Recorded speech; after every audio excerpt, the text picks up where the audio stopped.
शांतिपूर्वक करते हैं।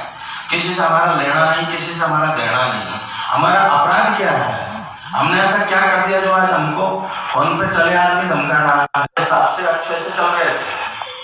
तो ये 29 तारीख को एक हमारे पास में फोन आया, बोले मैं लॉरेंस बिश्नोई का भांजा सुनील बिश्नोई बोल रहा हूँ। मैंने कहा भाई तुम क्या चाहते हो?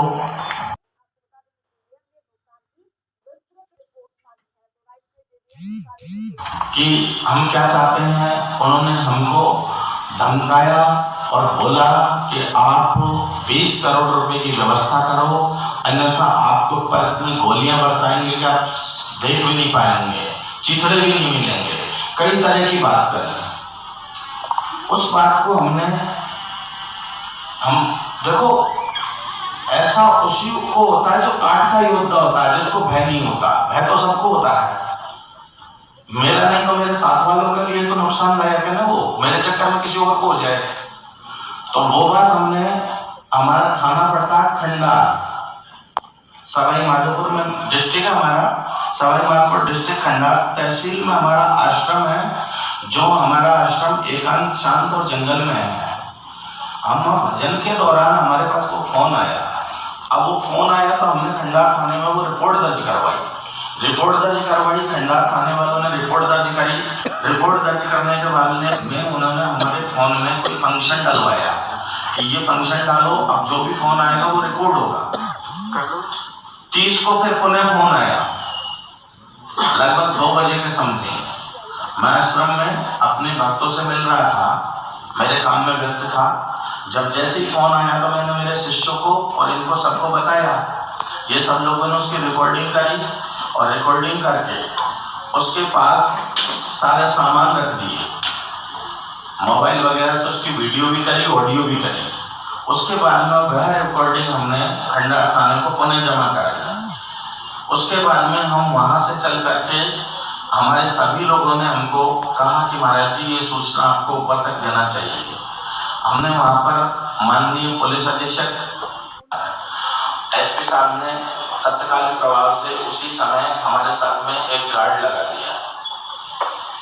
लगाने के बाद में हम उसी दिन से इस चिंता में फिर रहे हैं, और इस चिंता के दौरान हमको उधर से उसने 15 दिन का अपना समय सीमा दे रखी है कि अगर 15 दिन में ऐसा नहीं हुआ तो हम ऐसा करेंगे ही।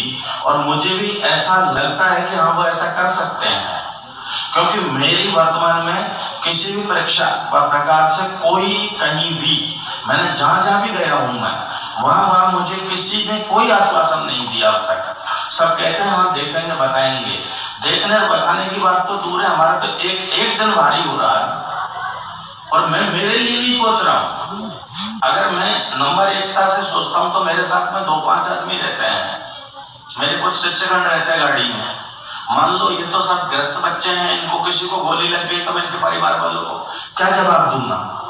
महाराज जी वो ऑडियो आप सुनाएं। हाँ ऑडियो हमारे पास है जी, आपको हम दे देंगे जी।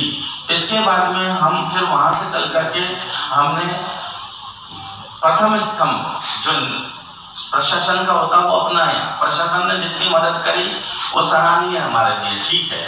प्रशासन के बाद में हम राष्ट्र का जो स्तंभ होता है राजनीति, उससे मिले। राजनीति ने हमको आश्वासन दिया और उस राजनीति से मिलते मिलते हम जयपुर तक आ गए हैं। जयपुर आकर के हम यहाँ के मुखिया जी से मिले, मुख्यमंत्री से जी, मुखिया जी से मिले तो मुखिया जी ने भी यही आश्वासन दिया कि हम देखते हैं करते हैं, और हमारा एक दिन भारी हो रहा है। फिर हम तीसरे स्तंभ जो कोर्ट होता है उसमें एक अधिवक्ता से मिले। अधिवक्ता ने डायरेक्ट टाइम दिया 7 दिन बाद में बात करना। अब ये 7 दिन कैसे निकलेंगे, समस्या तो यह है। मुझे तो अभी लघु शंका जाने में ही डर है, और मुझे मेरा ही डर नहीं। चलो मेरे साथ ऐसा होगा फिर होगा क्या, इसका मतलब तुम मिटाना ही चाहते हैं, लेकिन हमारा कोई सही जगह पर